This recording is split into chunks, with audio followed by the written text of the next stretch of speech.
Good day mga ka-DJI Avata 360. Yun, sino ba nakapag-update na sa inyo ng firmware update ng DJI Avata? I-share ako sa inyo ngayon. Ang aking DJI Avata 360 ay FMC. Nabili ko noong May 11, 2026 sa DJI store mismo. Doon ko siya nabili. Ngayon, nung una, okay siya. Okay na okay gamitin. Natuwa nga ako eh. Pero hindi naman to yung unang drone ko.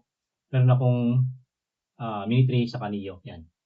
Ngayon, nung lumabas ang firmware update ng DJI Avata, na-update ko siya nung July, July 9, nag-update ako ng July 9 sa firmware update.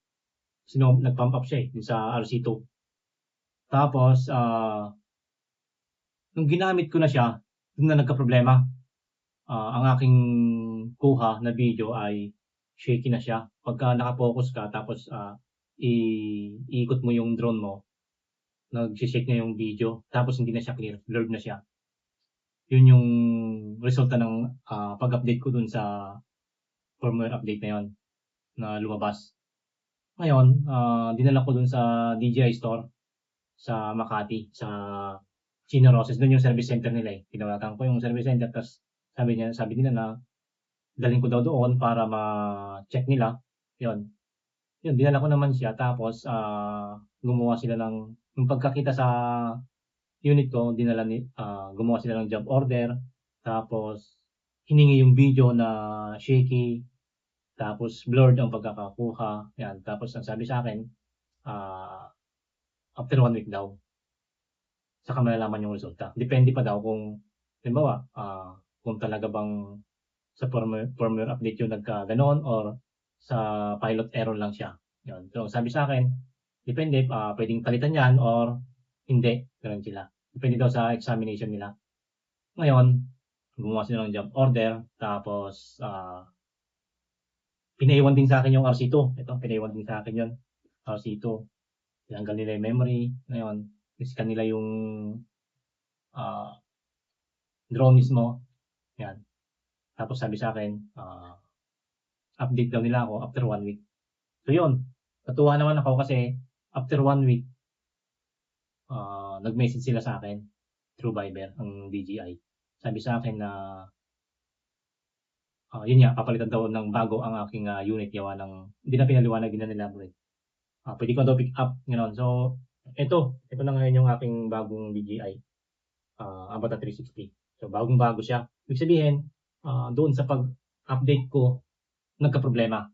Ngayon, sa mga group na sinalihan ko about sa problema sa DJI, sa Avata 360, may mga ganong case nga na after update, nag-block na yung screen, ganon. Sa akin, shaky.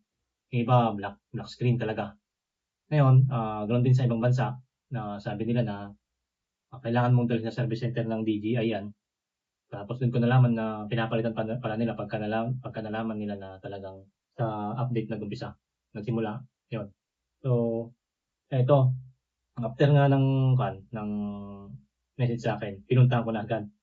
Eto na siya. Hindi ko na binuksan doon, sabi niya sa akin na check ko daw.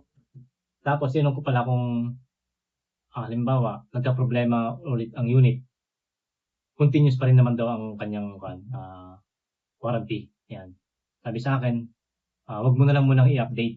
Kung gusto mo talaga yung i-update, sabi sa akin sa service center, doon ka, mag-open ka sa laptop or sa PC, open mo yung app, doon mo i-update, sabi sa akin.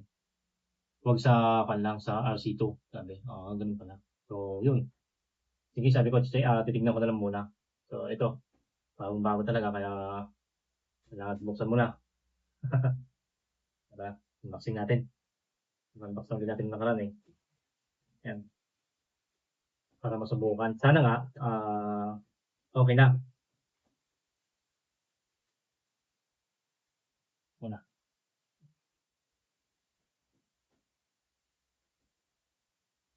Ito RC2. Pero yung aking RC2, yun pa rin.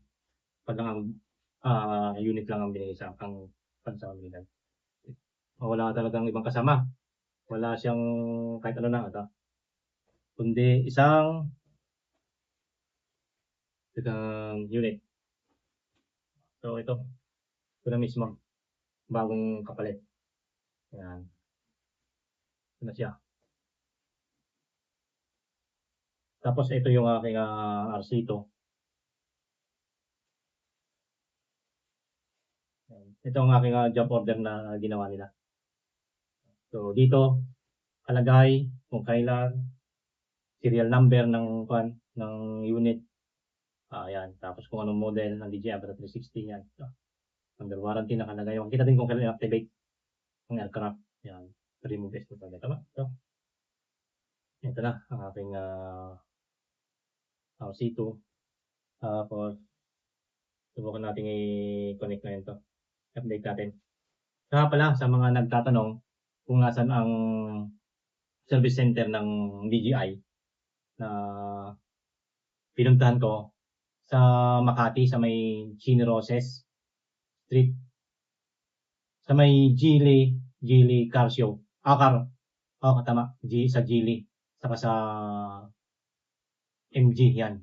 Mismong sa loob ng Geely, doon niya papasok. Tanong mo sa guard kung nasaan ang DJI Service Center. Ngayon tuturo ka nila, mayroon kang papasukan na maliit na pintuan sa gilid mismo ng Geely. Yan, tapos akit ka sa second floor. Pag akit mo sa second floor, doon mo na makikita na mo na agad yung DJI Service Center. Mismong Geely. Tapos ang open hour nila 9 AM to 6 PM Monday to Saturday. Yan. So, kailangan natin i-activate tong van.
Hanggang na siya.